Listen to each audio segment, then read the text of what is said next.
করে ভিডিওটা সকল দেখে দেই মামা হাত দেই আসলে গেমে হাত দেয়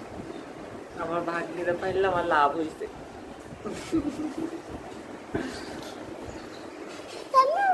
মামা হাত আসে না কেন কালকে পরের দিন একদম শ্যাম্পু করবো তোমার চুল একদম সিল্কের হয়ে যাবে হ্যাঁ দেখলে তুমি হাত আছে এত সুন্দর হয়ে চুল দিলে চুলে শ্যাম্পু ইয়া করলে লেবু দিয়ে খালি শ্যাম্পুটা করবা